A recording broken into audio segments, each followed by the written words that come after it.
Global cues ఈ ఉదయం mixed గా ఉన్నాయి. లాస్ట్ నైట్ ఎఫ్ఓఎంసీ మీటింగ్ తర్వాత ఎటువంటి కీలక ప్రకటనలు లేకపోవడంతో అమెరికన్ మార్కెట్స్ ప్రారంభ నష్టాల నుంచి కొంత తేరుకొని ఫైనల్ గా నష్టాలతోనే ముగిశాయి. సో ఏషియన్ ఇండిసెస్ లో ప్రస్తుతం కొన్ని ఇండిసెస్ హ్యాంగ్సెంగ్ లాభాల్లో ట్రేడ్ అవుతుంది.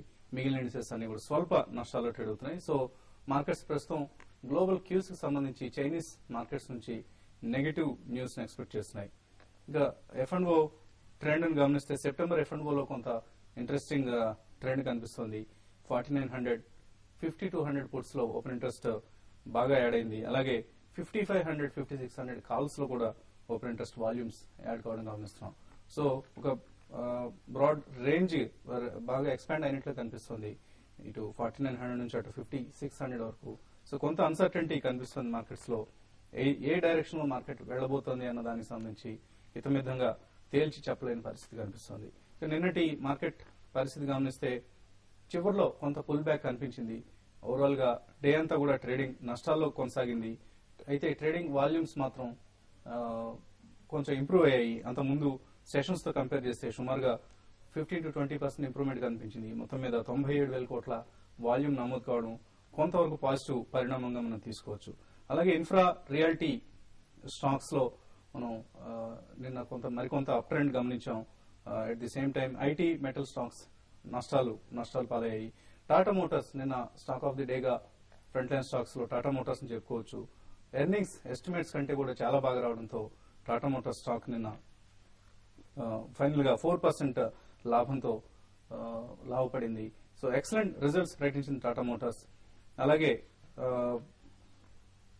ఇన్ఫోసిస్, విప్రో, టీసీఎస్, స్టెర్లైట్, హిందాల్కోల్ మాత్రం మార్కెట్ నష్టాలకు కారణంగా మనం చెప్పుకోవచ్చు.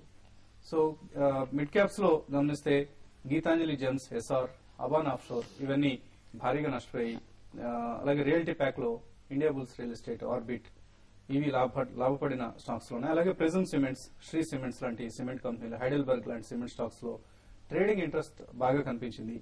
స్మాల్ క్యాప్స్ లో విఎల్ఎస్ ఫైనాన్స్ లాంటి స్టాక్స్ అగైన్ 15 to 20% లాభపడ్డాయి. విఎల్ఎస్ ఫైనాన్స్ ని తీసుకుంటే లాస్ట్ 3 days లో ఈ స్టాక్ 50% పెరిగినట్లుగా మనం గమనించవచ్చు.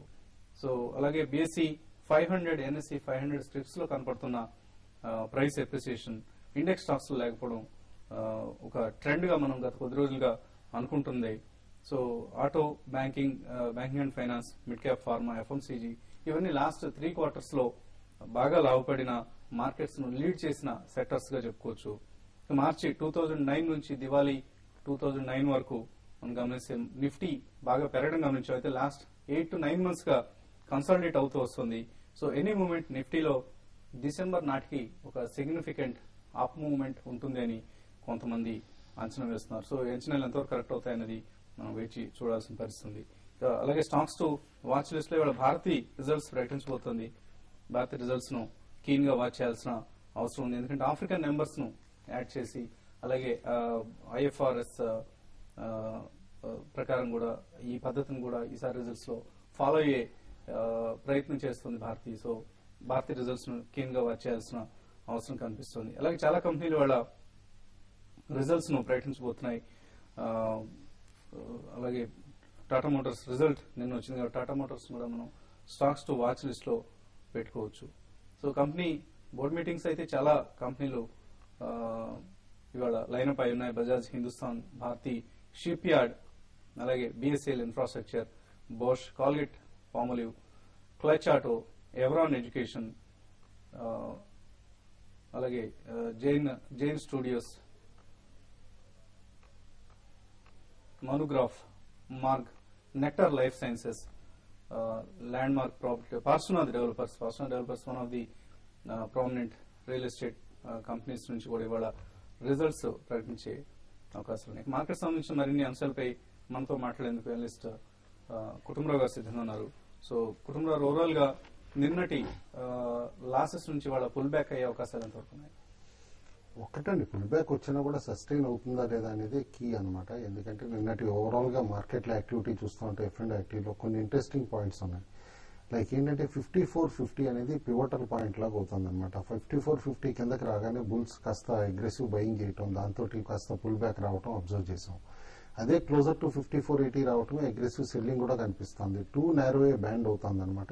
జస్ట్ ఒక స్ప్రింగ్ ని కనుక మనం కంప్రెస్ చేసి పట్టుకుంటే ఎట్లా ఉందో మార్కెట్ అట్లా ఉంది. కాబట్టి బ్రేక్అవుట్ ఎట్ సైడ్ వచ్చినా కూడా కాస్త పవర్ఫుల్ గానే ఉండొచ్చు ఫర్ నియర్ టర్మ్ అని చెప్పేసి అని అనుకుంటున్నా. అయితే ఈ 5450 బెంచ్ మార్క్ కింద తీసుకోవాలి, ఎందుకంటే ఓవరాల్ గా యాక్షన్ అంతా దీని చుట్టూ సరౌండ్ అవుతుంది. కాబట్టి ఇవాళ మార్నింగ్ సెషన్ లో కూడా 5460 పైన కనుక సపోజ్ పుల్ బ్యాక్ వచ్చేసి ట్రేడ్ అవుతా ఉంటే కనుక నేను అనుకోవటం వర్స్ట్ ఫర్ ఈ కపుల్ ఆఫ్ డేస్ కి మాత్రం అయిపోయిందని అనుకోవచ్చు. బట్ 5450 కింద కనుక ట్రేడ్ అవటం మొదలైతే కనుక ఫర్దర్ వీక్నెస్ కొంచెం రూల్ అవుట్ చేయలేం.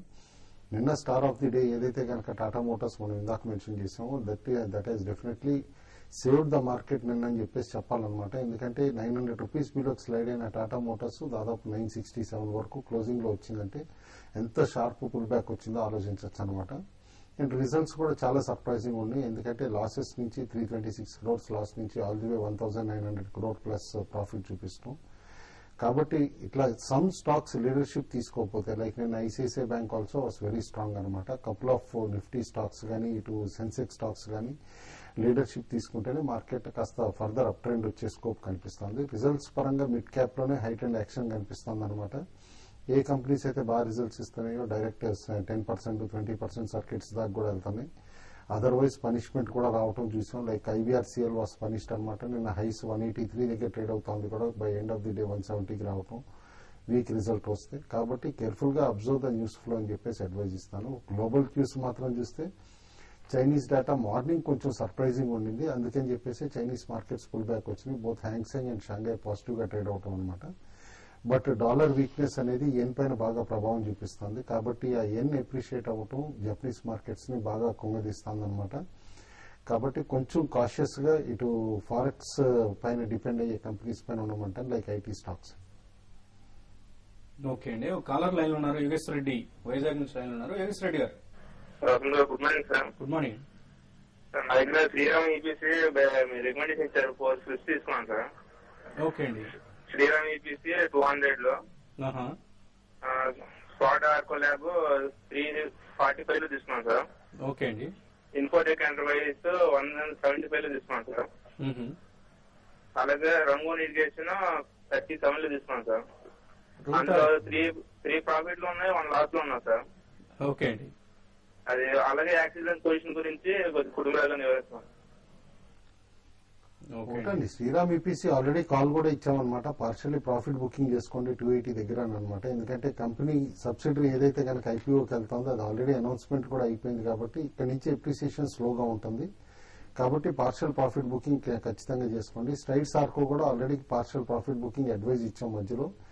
ఎప్పుడైతే కనుక స్టాక్ రిజల్ట్స్ అనౌన్స్ చేసి ఆ తర్వాత షార్ప్ గా పెరిగిందో అప్పటి నుంచి అనమాట. Medium term two long term అయినా సరే కనుక ఆల్వేస్ అడ్వైజబుల్ మీరు 300-400 షేర్స్ అట్లా కొనుంటే ఒక 100-150 అమ్మితే కనుక మీ కాస్ట్ ఆఫ్ ఎక్విజిషన్ చాలా తక్కువ ఉంటుంది. కాబట్టి ఎనీ మార్కెట్ లో డైరెక్షన్ చేంజ్ వచ్చినా సరే స్టాక్స్ స్టాగ్నేట్ అయినా కానీ మీరు ప్రాఫిట్ లోనే ఉండగలుగుతారు. కాబట్టి ఓకే అండి. అలాగే ఇన్ఫోటెక్ కూడా ప్రస్తుతానికి హోల్డ్ చేయండి. నిన్న అనౌన్స్ చేయడం జరిగింది, ఒక కంపెనీని ఎక్వైర్ చేసినట్లుగా ఇన్ఫోటెక్ ఎంటర్ప్రైజ్ ప్రకటించింది. సో స్వల్ప నష్టంలో ఉన్నారు మీరు 5 to 6%. But it's not a major ఆందోళన చెందాల్సిన అవసరం అయితే ఎటువంటి పరిస్థితులు లేదు. పద్మ హైదరాబాద్ నుంచి నెక్స్ట్ కలర్ లైన్ ఉన్నారు. పద్మ గారు hello, good morning sir. Good morning. GTL infra 47 లో తీసుకున్నాను సార్.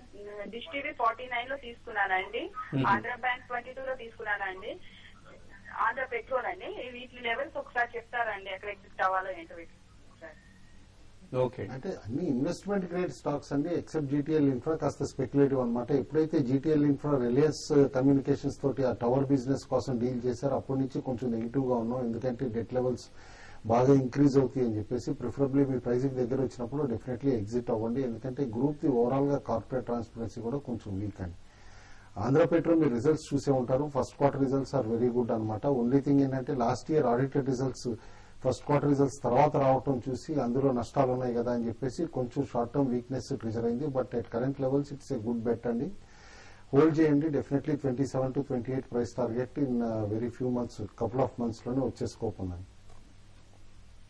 ఓకే అండి. సో ఎస్జిఎక్స్ నిఫ్టీ ప్రస్తుతం 5 పాయింట్ల నష్టంతో ట్రేడ్ అవుతుంది. ఆల్మోస్ట్ ఫ్లాట్ గా ట్రేడ్ అవుతుంది అనుకోవచ్చు. Flat to slightly negative opening మనం మార్కెట్స్ లో ఎక్స్పెక్ట్ చేస్తున్నాం. ఇప్పుడు ఒక చిన్న బ్రేక్ తీసుకున్నాం.